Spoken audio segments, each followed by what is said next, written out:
Hi guys, and welcome to the channel. Today we listen to a disturbing, true Reddit story. Sit back, relax, pop on your headphones, and enjoy.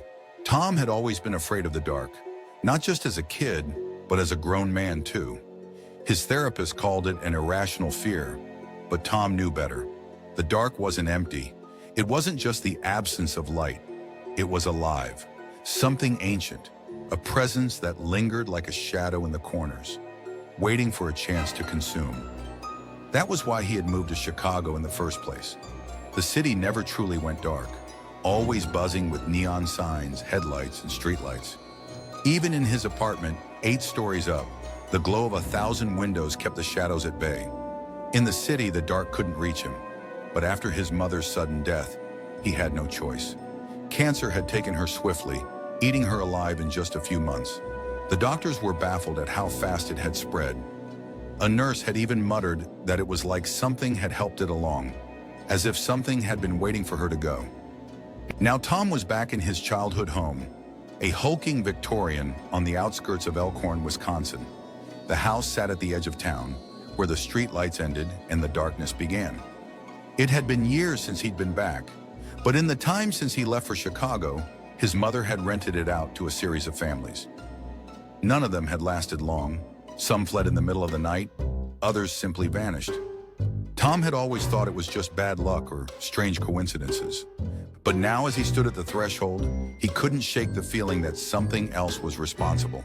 But it would only be for a few weeks, just long enough to handle the estate and rent the house out again. That was the plan, at least that's what he told him. Night 1. At 3:33 a.m., the house woke up. A sound, faint at first, almost like the wind, slithered through the vents. It was something between a whisper and a chuckle, like something crawling. Then the footsteps, heavy and deliberate, each step echoing through the quiet house. Tom's breath hitched. That wasn't possible. The first floor was empty. He grabbed the bat he'd brought with him and crept toward the staircase.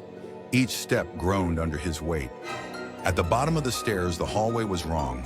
The shadows were too deep, pressing against the edges of the light like something was watching.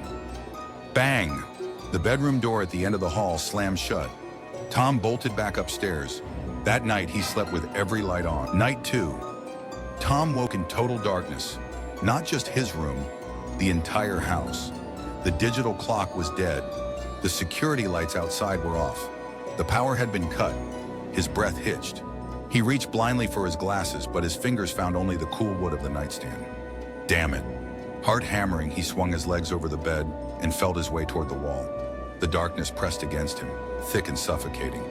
His fingertips skimmed the wallpaper, searching for the light switch. Something touched him back. A hand, cold, dry, motionless. It didn't grip, just hovered, pressing down with an unnatural, suffocating force. Tom froze. His fingers still rested on the switch, but another set of fingers rested on top of his own. He wanted to pull away, but something held him in place. The hand pressed down, curling over his knuckles with an unsettling force. Tom screamed, stumbling backward. He fumbled for his phone, desperate for light, but the screen was dead. A whisper so close it might have been inside his own skull. Not yet. And just like that, the power surged back on. The room was empty, but Tom knew he hadn't been alone. When he checked the kitchen, he found the fridge door wide open, as though something had been rifling through it. Inside, his week's worth of groceries had been shredded. Plastic bags lay in tatters, but the meat, ripped apart, clawed open. The raw ground beef was scattered across the floor, like something had dug into it with bare hands. The chicken breasts were gone, save for a few gnawed bones.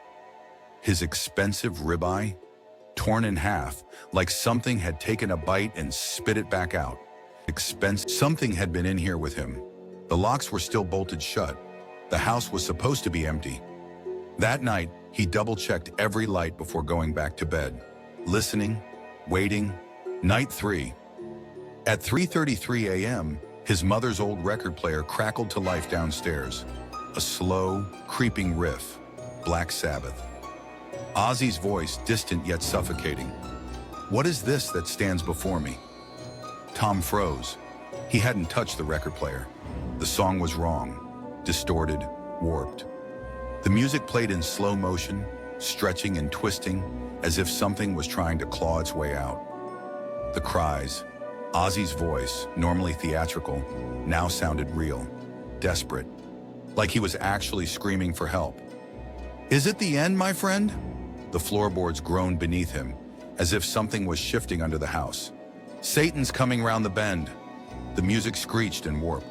From the basement door, a whisper, his mother's voice. "Come see, Tommy." And the door was open. The basement smelled damp, old dirt, old blood. A wall, where a wooden shelf stood slightly ajar. His stomach dropped as realization hit him. This wasn't a shelf, it was a door. Behind it, stairs spiraled down into the earth. At the bottom, the air grew thick, heavy, hungry. A stone altar sat in the center. Dark stains pooled at its base.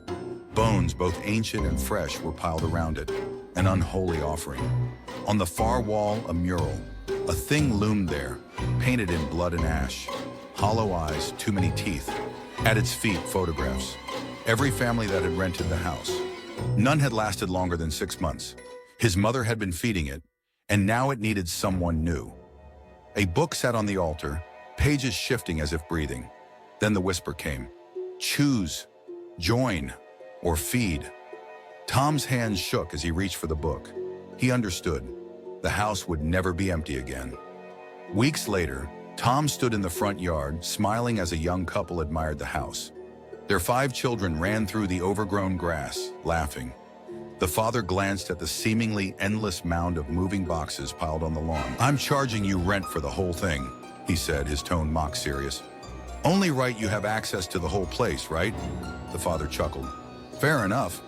One of the kids, a little girl, perked up. "Can we play down there?" Tom's grin widened. "Of course. It's part of the house." The mother looked at him curiously. "And you're sure you don't want to live here yourself?" Tom shook his head. "Nah, I bought a place just down the street. Figured it was time for a fresh start."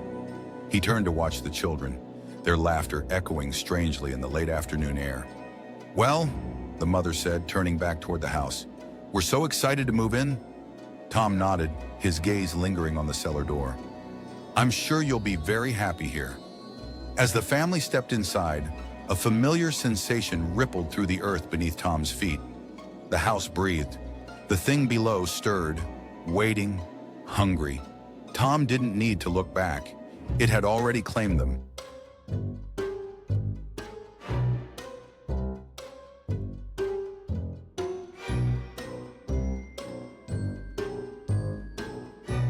Thanks for watching, guys.